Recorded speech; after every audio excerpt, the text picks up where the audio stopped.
How many stories have been written about how hard it is to, I don't know, fly a plane for 36 hours? Has MSNBC done that story? Has Fox? Have we done the story how hard that is? Have we done it 2 or 3 times so that American people understand how about how difficult it is to shoot a drone from an F-15 or 16 or F-22 or F-35? Or what it's like to man a Patriot battery? Yes, that was the Secretary of the entire Department of Defense, Pete Hegseth, this morning, holding a press conference updating what we used to think of as the free and fair news media in the United States on the strikes targeting Iranian nuclear weapons facilities that Barack Hussein Obama gave the green light to. And Boltneck, they had Boltneck, Kerry, and Hussein. Hey, what would you guys like? We'd like an arsenal of nuclear weapons. And Hussein and Boltneck said, we can help with that. We're here for you. And they give those fist bumps, those knuck bumps with the jihadis, the Ayatollahs, boys. Not on our side. And I will share with you the highlights from this morning's press conference. And it was an actual full-blown press conference. The Secretary of the entire Department of Defense and the Chairman of the Joint Chiefs of Staff once again taking to the microphones, to the podiums, and explaining what actually happened as opposed to what CNN said happened. And I'll tell you, Pete Hegseth, he went after Jennifer Griffin from Fox News, longtime Pentagon correspondent, in kind of a big way. And I want to share with you my thoughts on that. That might be a little bit misguided, but we'll get to that. There's a lot to get to today because the world just keeps on turning, doesn't it? And with Donald Trump as president of the United States, the left is just completely bat guano insane. They're crashing cars into buildings and hurling themselves off of bridges, and some of them self-immolating, although not frequently enough. I've got to admit, I think they're kind of slacking off on the self-immolation front, aren't they? First, they very speedily had 8 Democrats self-immolate, and that surpassed Buddhist monks during the 15 years of the Vietnam War. Only 6 Buddhist monks self-immolated during the 15 years of the Vietnam War. But in, 3 years in the United States, 8 Democrats self-immolated because their, formerly normal status has really gone up in flames, these people. But they're crazy as bats in a cave far outside of Wuhan, China, hundreds of miles from Wuhan, China, because they didn't have those bats close to Wuhan. They had to go far away to get those Wuhan. And Anthony Fauci, he helped, didn't he? Using our tax dollars, very helpful man, very, very helpful indeed. All right, so we've got a lot going on. President Trump related tales today.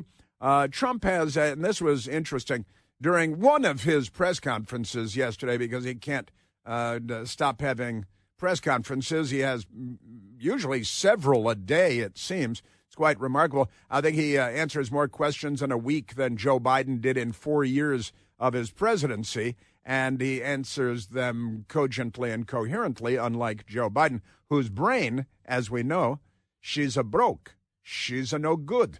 That brain of his, that's a no good a brain. That's good. But President Trump, during one of his press conferences yesterday at NATO in The Hague, the Netherlands, it's similar to Holland, Trump has tender exchange during a press conference. That's a first. Trump has tender exchange with Ukrainian reporter, that would explain it, during tense NATO presser. And turns out it's fascinating and very pleasant young woman indeed. And she's Ukrainian, and she's operating out of Warsaw in Poland, and she has a husband that's a soldier in Ukraine that is in the midst of a war with Russia because communism kills. And Vlad the Impaler Putin is the head communist in charge, the HCIC, the head communist in charge in Russia, to the bad fortune of everyone on the planet Earth, because the Soviet Union lives on through, well, Vladimir Putin and the Democrat Party in the United States. And I'll update you on the communist that the Democrats chose in New York City to be their candidate for mayor of New York City. They want him to move into Gracie Mansion. And he's a racist, and they love that. They love racism, and they love calling everybody else racist, too. But I want to update you on him because that guy is just out of his mind. And the things he wants to do. Legalize prostitution and set up heroin use outlets, sex, drugs, and rock and roll. Pretty amazing stuff. And, of course, kill all the Jews. And, that New York City has the largest Jewish population of any place in the world outside of Israel. Outside of Israel. And the Democrat Jews are voting for this guy who'd throw him off of rooftops. You saw he's already arranging for his victory party. But just for LGBTQ supporters and Jewish supporters. And his victory party, interestingly, kind of peculiar, is going to be on the roof of the Empire State Building. Huh. That's sort of weird, isn't it? Yes, it is.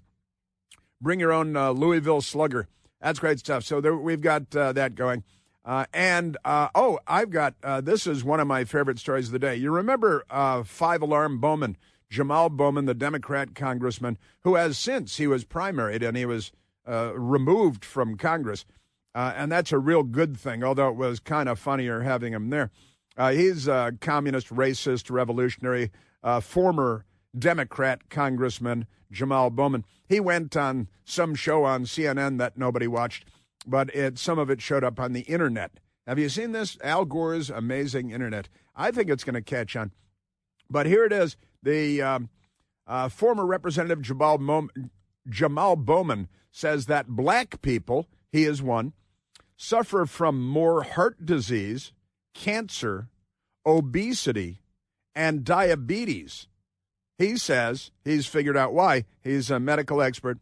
He says they suffer from all these terrible medical maladies because everybody keeps calling them the N-word every day, and because everybody keeps calling black people in America the N-word, a Democrat word, by the way, and because of that, black people have higher cancer rates and obesity rates.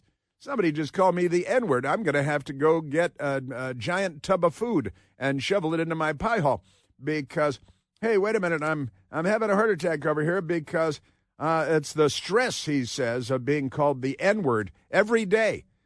Every day I sing the blues. And so Jamal Bowman, he's cracked the code. He's got the secret, the keys to the kingdom.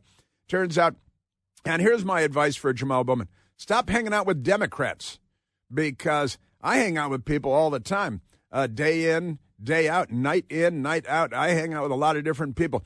The last time I heard anyone call anyone the N-word was I was listening to a Kendrick Lamar song. I think he got the Nobel Peace Prize or something for the song, didn't he? He actually got the Pulitzer Prize for one of his songs full of the N-word. And I don't know, stop watching Samuel L. Jackson movies. I don't know what you're supposed to do about that. Hang out with Republicans. Hang out with normal, well-adjusted people who are happy to be alive and on Earth and in the United States of America. And you're going to find that not a lot of people are using the N-word except you and your buddies. That's all your pals. That's kind of a thing. But wait till you hear this guy because he is something. Also, at home this morning, I love this because you know me, I'm a man of science. And I'm aware of the fact, for example, that there are two genders.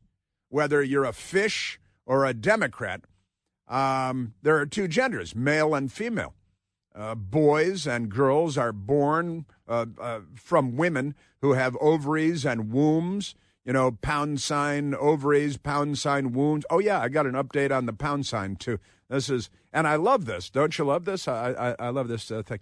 But I'll get back to the pound sign because that's fun.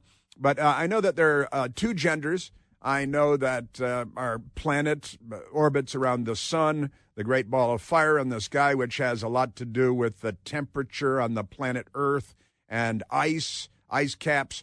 I learned from the National Geographic people that the planet Earth, for more than 90% of our history, has been effectively without ice caps. Without ice caps. More than 90% of the history of the planet Earth, the planet has been without ice caps. And now there's that one polar bear. Remember that cartoon that the Democrats created of a polar bear on an ice slab? And he looked very nervous, even though that's completely fake because they're polar bears and they don't care about anything, really. They don't need ice and all that. But I'm a person of science. And because I'm a person of science, and I know that there are two genders, male and female, a boy grows up to be a man, although some grow up to be Democrats, and a girl, born a girl from the womb, the ovaries of a woman, grows up to be a woman, and she can procreate, can give birth again. Although did a story on our Newsmax television show last night at 10 p.m. Eastern about how the Democrats have funding. In fact, we used a soundbite on that. Have funding a program for, what is it? Trans boys pregnancy counseling. And they're using our tax dollars for this. And I said, well, this boy was born a girl. And I'm like, well, then she is a woman and not a boy. So you guys are torturing the English language and biology and science. And the Democrats love doing that. But I did pick up a new scientific reality today because my best girl and I, we were sitting at home, and my best girl made me a delicious breakfast.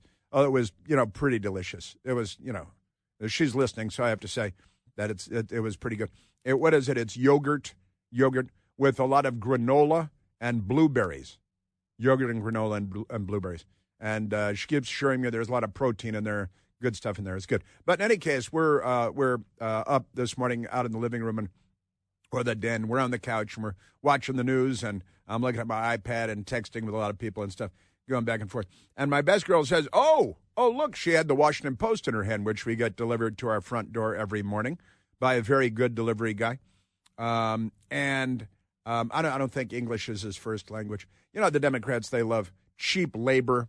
They're the party of slavery and cheap labor. But never mind that. So my best girl is looking at the Washington Post, and in her hand she had the B section, the Bravo section, right? Some of them are A-sectional, some of them are metrosectional, some of them are B-sectional. And the B section, they have on page B20, the weather. Can you see? I'm holding it up so Michael Piercy can see it. The weather. Got a map of the country. It's all red like it's on fire because if it's over 40 degrees, then, oh, my God, there's a heat emergency in Alaska. Yeah, everybody calm down. Take your meds. All right, but here's the weather for today. The AccuWeather, it's accurate because it's called the AccuWeather forecast. And today it says heavy T-storms. I think that means thunderstorms, but they're saving on ink, saving on T's. Heavy T-storms, and we'll see whether that happens. All right, and it says the high today will be 95 degrees. 95 degrees, but listen to this. Real feel is, how much is it, Michael? 95 degrees. It's 106 degrees. So here's what I learned today. Thermometers don't work. That's what the Washington Post learned me today, is that thermometers, they don't work. They're not good for anything. Your thermometer is going to tell you it's 95 degrees, but the Washington Post is telling you that while it's 95 degrees on your thermometer, the real feel, and that reminds me, where is Matt Lauer? Anyway, and how did Andrew Cuomo do in the primary? You know how they love to, is Joe Biden still groping women and children even though he's not president? Because they love the real feel, don't they? They all do. That's where that pound me too. That brings me back to pound. I got to get back to the pound thing. But here is the Washington Post. Says that it's going to be 95 degrees on thermometers today, but it's going to feel like 106 degrees. That means your thermometer will miss the mark in the future by 11 degrees. See? Because 95 degrees to 105 degrees, that's 10 degrees. Got to help the Democrats. Plus 1, that's 106 degrees. It's going to feel like 106 degrees. So when your thermometer says it's 95 degrees, ignore it. Don't believe it. Thermometers don't work. Liberals do. And they're here to tell you, and they know the future too, that it's going to be 106 degrees, the real feel. It should be the real grope, don't you think? The real grope. So while the thermometer will say it's 95 degrees, the real feel is going to be 106 degrees. I'm going to say it's going to be 124 degrees. The real feel is going to feel like 124 degrees. Why not? They get to make up a number and say that the thermometer doesn't work. It doesn't count. Ignore science. There are 112 genders. Men can give birth. Your thermometer doesn't work when it says it's 95. It misses the mark by 11 degrees. It's actually 106 because that's what it feels like to the femmes, the cross-dressers at the Washington Post, but not to your thermometer. So your thermometer's got it all wrong. You're welcome. I want to speak to you tonight about the need for us to lower the temperature in our politics. Chris here with a list of things that none of us should trust. The Washington Post, the New York Times, anything on CNN. Here's a list of things that I do trust. The Washington Times. Support real journalism for just $1 a week at WashingtonTimes.com/Chris. The Democrat Party they're like our own personal Houthis. But know that you can step outside your door in the middle of the day and guess the temperature. And according to the Washington Post, you're likely to be closer than your thermometer. Don't believe science. Don't believe your thermometer. The left is here. The Democrats here. Let's take a phone call, Michael. Let's go to Jack, calling from the funny state of California. Jack, you're on the Chris Plante Show. Chris, your home state, I guess your adopted state here calling. I know you're from California because you had yogurts and blueberries. Yeah, today, I know. so How about and granola? Honestly, yeah. That's Santa Barbara. You just described. But see, this is the California you came to. I just saw a picture of the Beach Boys. You know, the poor Brian Wilson died, but it showed a picture of the Beach Boys from the guys on the beach in the 60s and 70s, and now we have the rioters in 2025. And the poster was saying, basically California of the 70s and California today. And that's what we have councilwomen who go online to get the gangs to fight ICE. I don't know if you saw that. Oh yeah, we're gonna share her with everyone today. You bet. Yeah, and the other thing is you got this loser, Pete Aguilar. He's the big mouth. He's going to be the new superstar of the Democrats. He never had a job. All he did was he was a mayor of Redlands, California. I just read his bio. No job at all. He was mayor, and now he's the superstar of the just like your buddy AOC. And then, of course, don't forget Chris Farley, who looks like Swalwell now, or Swalwell looks like Farley. But you said something last night on your show that was so profound. I saw your TV show, and you're the expert. You really understand what journalism is. And now you've teed it up like this. I'm going to have to ask you to hang on for a minute so you can complete your thought.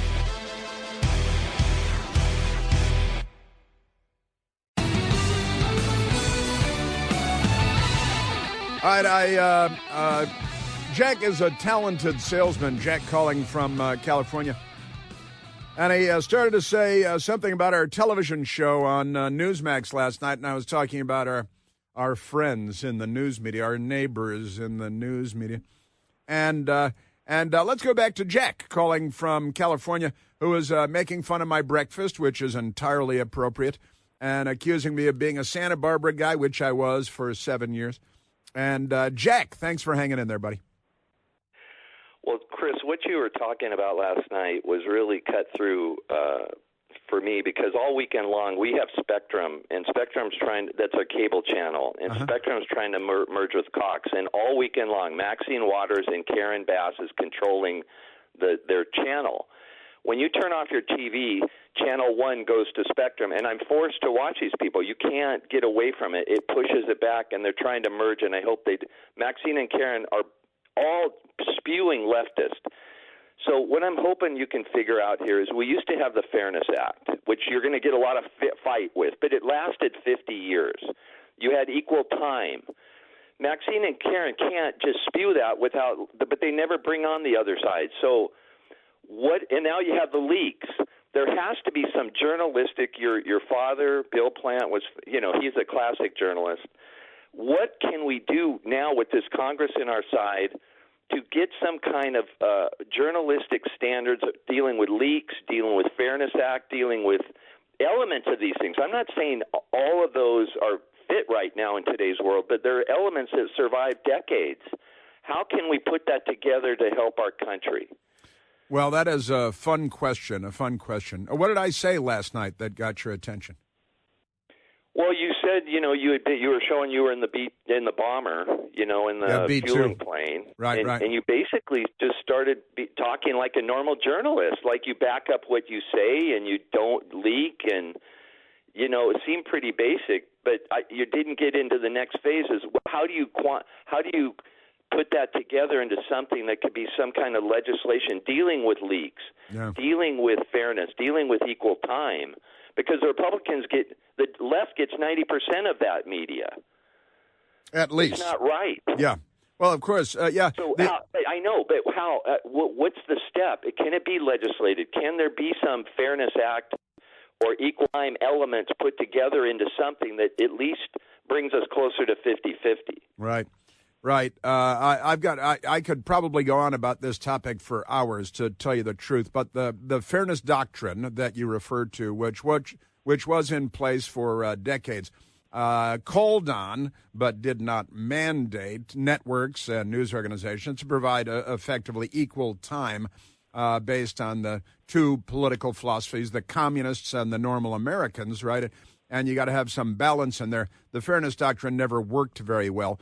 And I've got to say, Jack, I don't think I would legislate necessarily what news organizations do, but I would, and Republicans in particular, President Trump certainly, picking fights with the news media, which he does as no Republican, as no one has ever done before in the United States, and calling them out and exposing them, humiliating them. And you look at, for example, CNN's ratings, which have plummeted. They're in the basement. MSDNC, not much better. News organizations have the same level of respect in the United States of America as illegal alien child sex traffickers, because the news media is that bad and has earned the disrespect of the American people. But I've got to say, and I've been saying, if anybody in the Trump administration would like me to talk to them about it, I'd love to talk to them about it, because I would, what I would do is I would humiliate them. I would bring big video screens, which they've kind of done, into the White House briefing room, a couple of big video screens, jumbotrons, flanking our wonderful White House press secretary, and I'd do it at the Pentagon, too, with giant screens. And then I would run video with all the press there while the cable channels are carrying it live. I would run video of horrible reporting that has since turned out to be completely false, completely wrong. And I would run it for the news media in there, and I would point out, I wouldn't necessarily even single out the reporter in the room, although I might a little, and say, that's your report. And as you can see, all of that turned out to be false. So your sources are bad sources. And here's what I would do. I would have a scorecard, and this would make them go absolutely crazy. I would have a scorecard and say, if we get one more of those, or if we get two more of those, then your news organization is going to be denied access to the White House. We're going to take away your press passes for your entire, let's say at CNN, my alma mater. And you say, listen, if we get one more report that is so obviously, flagrantly corrupt and wrong, we're going to have to decide that you're not a legitimate news organization deserving of access to government buildings where you're treated with respect as free and fair press. And I would, and I think they did kind of a sloppy job of this at the Pentagon recently. I might have done something like what they did at the Pentagon, where I worked for 10 years, and I would call them out in public while showing what they reported. And it's easiest to do with TV, easier than it is with newspapers, but you could do it with them too, reading their stories, and then read the updated version of the actual news as opposed to what they reported.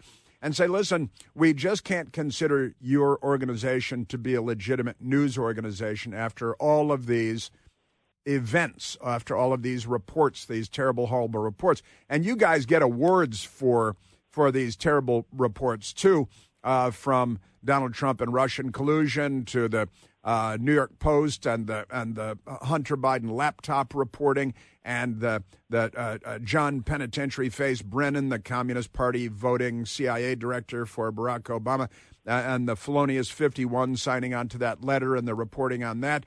And I would expose them. And you're right, I would be very good at this, actually. I think Caroline Leavitt would be very good at it as well. The Pentagon doesn't even have a press secretary anymore as of this Trump administration, and they should, but they don't. And they don't have press briefings, so I guess they don't need they do now with the secretary and stuff, but they don't have regularly scheduled press secretary briefings as they did until quite recently. And I would restore that. I would have a press secretary at the Pentagon. It's a good idea. There's a lot going on, especially when there's a lot going on. But nevertheless, Jack, I would humiliate them publicly, and I would explain that if this is the way that you report the news, then your organization will be denied access to government buildings. You know, you have a White House pass. I had a White House, they call it a hard pass. I had a hard pass for the White House for many years. Got your picture on it. It's got an electronic, swipey thing in it, so you can get into the White House and they see it's you. But if you're not a legitimate news organization, you don't get one of those. And I would declare, and you'd only have to do it once or twice, and it would really get the attention of the press. It would become a huge news story. They would set themselves on fire or something similar to that.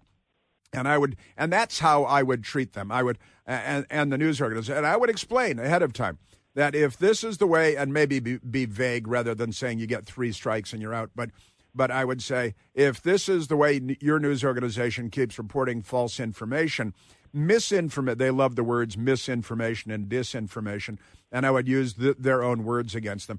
And I would say, and if this continues, then you will no longer be respected as a news organization, and you will no longer have access to this building or the press briefings that take place in this building. And that would be my starting point, Jack. I don't want to see the news media legislate. I don't think you could do it anyway. It'd be very hard on Capitol Hill to, and it might be a constitutional challenge as well. But just calling out reporters and news organizations for reporting misinformation, disinformation, fake news, and cite their history of reporting fake news, and then say, and you're the first one, you might not be the last one, but you no longer have press passes. Your camera crews, your couriers, your reporters, your producers no longer have access to the White House because we don't consider you to be a news organization anymore. Can the FCC do equal time? Can they at least enforce equal time? Okay, Fairness Act gets into all kinds of stuff, but it lasted 50 years. Yeah. Can the FCC at least enforce equal time of these airwaves that they lease from the government? Right. There's got to be some enforcement. You could say all this stuff, but George Stephanopoulos says what he wants, but then ABC just pays the bill. Right. Can the reporters be responsible for when they don't report properly? There's got to be accountability. Yes, what you're saying is great accountability, but it's got to hit their pocketbook. It's got to hit something more than, because they'll hide that. They'll be 90% not showing what you just talked about. Yeah. So equal time seems to be a fair approach. It works during campaign season, and we're 24/7 campaign season already. Yeah. And they're controlling the airwaves already. It's a campaign all the time. But I love your show, Chris, and you're great, and keep the fight up, and you have a lot of courage, man, for what you say. Thanks a lot. Piece of cake. This doesn't take courage. A lot of things take courage. This doesn't take courage. Because I don't care what people say about me and about these things. But I got to tell you, Jack, you just mentioned something, and Michael and I both responded. You said we're, what did you say? An every day, all day campaign. We're in the middle of a never. And that reminds me of Howard Dean as he was leaving his post, the former governor and presidential candidate, the screamer Howard Dean, and he was leaving as DNC chair when he bragged. He made this brag, which may be the thing that ruined America. Remember I talked about the permanent campaign? Well, before I got to the DNC, we didn't have a permanent campaign. You would campaign for 1 year when you had a candidate, and then if you didn't win, you wouldn't campaign for the next 3 years. No wonder we lose. Now we don't just have a permanent campaign for electing Democrats. We have a permanent campaign for influencing policy. It brings us a little closer to the European model. Brings us they have Europe envy up the yin-yang. Brings us a little, but Jack, the permanent campaign is what you just made reference to. And I think Howard Dean... And 90% of that is on the left. You bet. We get crumbs, yeah. And it doesn't make any sense to me. Yeah. And I understand the old days, the campaign, you had campaign season for a few months, and you do get equal time. Yeah. But now it's 24/7. You got social, you got all these things going on, and we are defenseless. Well, you're right, and that's something I talk about a lot. It's a military concept, an intelligence community concept, information dominance. And the left, that is to say the Democrat Party, the rioters, anti-Semites, firebombing the Jews, the Democrat Party, the gangsters. Now they want gangs to attack, and you mentioned this with the lunatic vice mayor in California, and calling for gangs to attack ICE agents. She's calling for civil war is what she's calling for, because she's a complete miscreant. And I got to tell you, I was thinking about getting to Jamal Bowman now, Jack, but since you mentioned it, where's that Democrat lunatic vice mayor? Because she is really something. Jack, great call, great talking to you. Thank you for everything, and for your thinking about all the right things. And I don't want to see the news media legislated, and the fairness doctrine didn't work very well. Equal time is a great concept. Information dominance is a big problem with the networks. Lawsuits, you mentioned a lawsuit against ABC News and George Snuffleupagus, the Democrat from the Clinton administration, who instantly became an award-winning journalist the moment he left Democrat politics with no background in journalism at all. But that's okay. Yeah, the lawsuits... and again, they pay the $15 million and they don't care, because they pay George Stephanopoulos $25 million a year. And NBC pays Rachel Maddow $25 million a year for one night a week, plus a couple of special guest appearances. But I got to say, these Democrats, Jack, thank you very much. Great call, great California call. And I want to get to this lunatic from California, the vice mayor, whose name is Cynthia Gonzalez, and I'm wondering whether I have enough time to do it here. It's a little tight.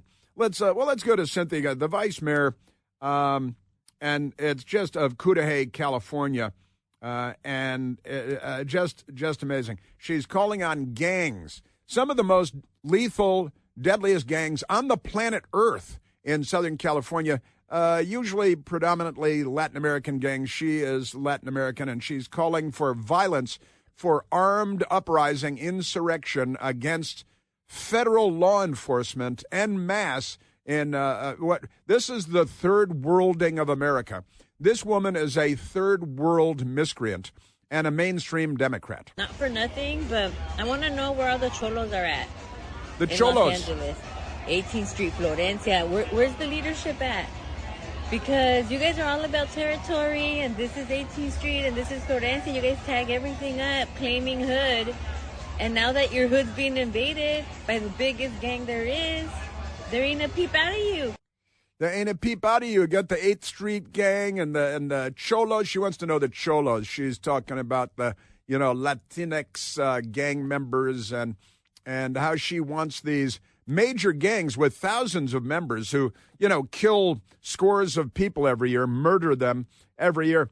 She's calling on the gang. She's an elected Democrat, and if she's deportable, she should be catapulted across our southern border into the awaiting arms of a drug cartel. I've got more from her, too. She's really something. But wait till you hear now former Congressman Jamal Bowman today. Turns out racial slurs cause cancer. I've got a recommendation for him and his friends coming up on that front. Latinx.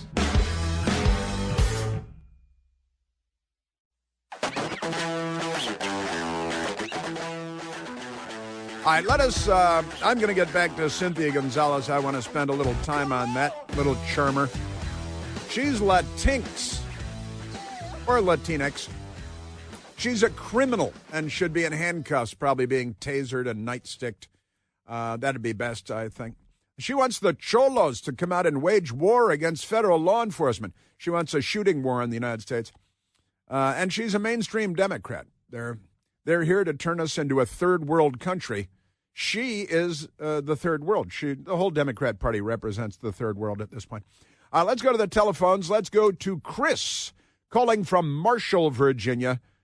Chris, you're on the Chris Plante Show. Why, you're catching me right as I'm going into a bad cell coverage area. I hope you can hear me okay. I got you perfectly. Right on. I think that mainstream heartland America has an obligation to make 2 points painfully clear to New York City. The first is we will be accepting no refugees. Gad Saad, the great Gad Saad, calls it suicidal empathy. If they want to do this to themselves, they get to stay and put up with it. The second point is we're not bailing them out. We're not going to give them financial aid, and we're not going to give them military or police aid. And a bonus point is when this all goes down, we can consider Manhattan and New York City to be hostile territory subject to reclamation. We can go back in militarily and reclaim that city. Well, I got to tell you, it sounds ridiculous, of course, but Chris, this is what they are doing to our country. We need to knock the dust from our sandals and walk on if they elect this guy. The real left is now the Democrat Party in the United States of America. The Democrat Party has been taken over by a hostile, largely foreign, but not entirely. They brainwashed a generation or two of domestic terrorists as well. We think London is bad. You ought to see Rotterdam. Well, honestly, did you see the graphic, the meme that came out yesterday of the Statue of Liberty dressed in a head-to-toe Iranian garb? You know, the black head of the burqa style attire on the Statue of Liberty. And this guy that won the Democrat primary in New York City, won the Democrat primary.